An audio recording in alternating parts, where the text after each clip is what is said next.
Class 7 math को fraction chapter को एउटा यहाँ क्वेशन छ। क्वेशन नंबर 4 में हेर्नु होला 4 को सी।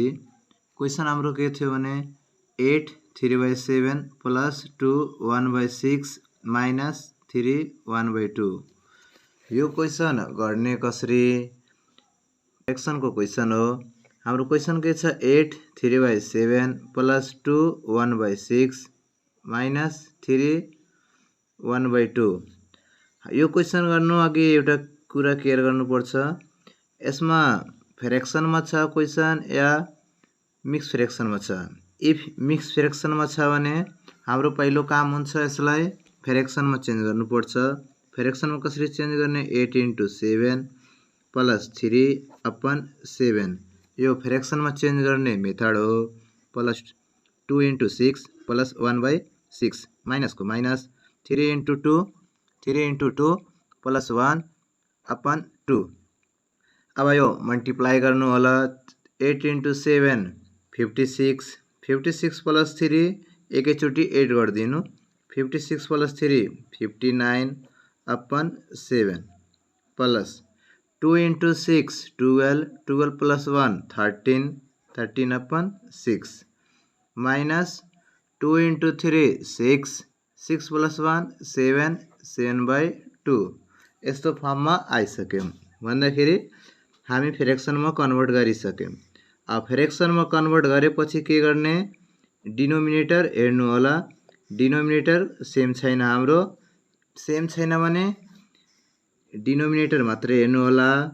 त्यसपछि के लेख्नु टेकिङ एलसीएम तल जति छ त्यसको एलसीएम लिनुपर्छ 7 6 and 2। अब एलसीएम कसरी लिने एलसीएम लिनको लागि एउटा मेथड छ। तल हाम्रो 7 6 र 2 थियो, यसलाई गर्ने के हाम्रो 7 6 2 यस्तै रफ कपीमा साइडमा लेख्नु होला। अब हाम्रो स्टार्टिङ भनेको 2 वटा हुन्छ, यसमा 2 ले डिवाइड जान्छ, त्यही भएर 2 वटा हामी गर्छौं। 7 मा जान्न त्यस्तै हुन्छ, 6 मा कति चोटी 3 चोटी, 2 मा कति चोटी 1 चोटी। अब फेरि हेर्नु होला यसमा 2 ले गइराछ भने गर्नु होला, अदरवाइज 3 को पालो हो 3 ले यसमा डिवाइड जान्छ 7 1 1। अब कतिले 7 ले अगाडिको जति नम्बर आको छ त्यो नम्बर मल्टिप्लाई गर्नु भनेको नै एलसीएम हो। हाम्रो के छ हाम्रो 2 × 3 × 7 हेर्नुस् 2 × 3 6 6 × 7 42। हाम्रो एलसीएम भन्दाखेरि कति आछ एलसीएम भनेको हाम्रो 42। अब हामीलाई सबैको तल 42 लाउनै पर्छ 42 लाउनै पर्छ। 59/7 छ। अब यहाँ केयर माथिसित हाम्रो केही मतलब छैन, तलसित मात्रै छ। 7 छ, 7 मा कति मल्टिप्लाई गर्नुहुन्छ 42 आउँछ 6 तल लेख्नु भएको छ भने माथि पनि लेख्नु होला। प्लस को प्लस 13/6 6 मा फेरि कति मल्टिप्लाई गर्नुहुन्छ सोच्नुस् 6 मा कति मल्टिप्लाई गर्नुहुन्छ 42 आउँछ 7 यता लेख्नु होला। माइनस को माइनस 7/2। अब यता पनि हेर्नु होला 2 मा कति मल्टिप्लाई गर्नुहुन्छ कि 42 आउँछ एलसीएम। 2 मा 21 ले मल्टिप्लाई गर्नुहुन्छ भन्दाखेरि हाम्रो 42 आइहाल्छ।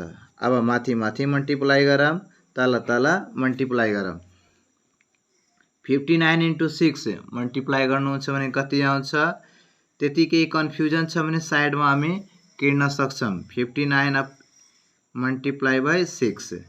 अब 9 × 6 54 5 क्यारी 6 × 5 30 प्लस 5 35 भन्दाखेरि हाम्रो कति आछ 3 5 4।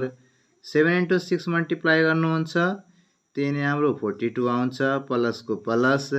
अब अघि जस्तै यो मल्टिप्लाई गर्नुभएको 13 × 7 पनि माथिसित मल्टिप्लाई तलको तलसित 13 × 7 मल्टिप्लाई गर्नुहुन्छ कति आउँछ रफ कपीमा यस्तै केर्नु होला।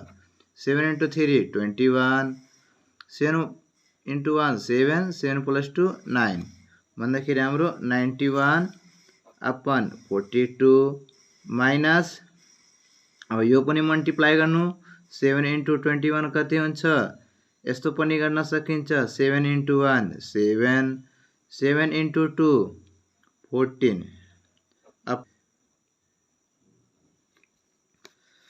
अब 42 42 42 सेम छ भने 42 एउटा लेख्नुहोस् माथिको जे छ सबै त्यसै लेखिहाल्नु होला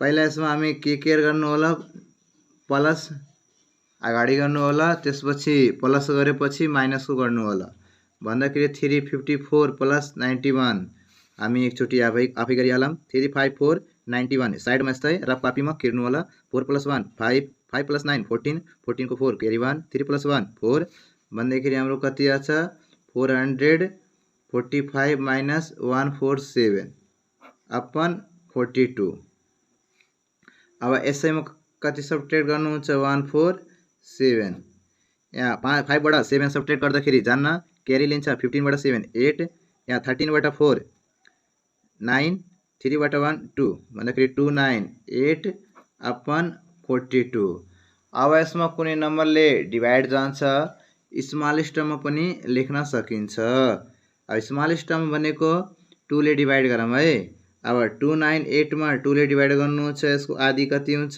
2 1 जा 2 यसमा 9 मा कति चोटी 2 ले यसमा डिभाइड गर्नुहुन्छ भने 149 आउँछ 42 मा डिभाइड गर्नुहुन्छ भने 21 आउँछ यसको आन्सर यति पनि हो तर हामीलाई मिक्स फ्र्याक्सन मा दिए होला त्यो पनि लेख्न सकिन्छ यति पनि लेख्न सकिन्छ ल थ्यांक यू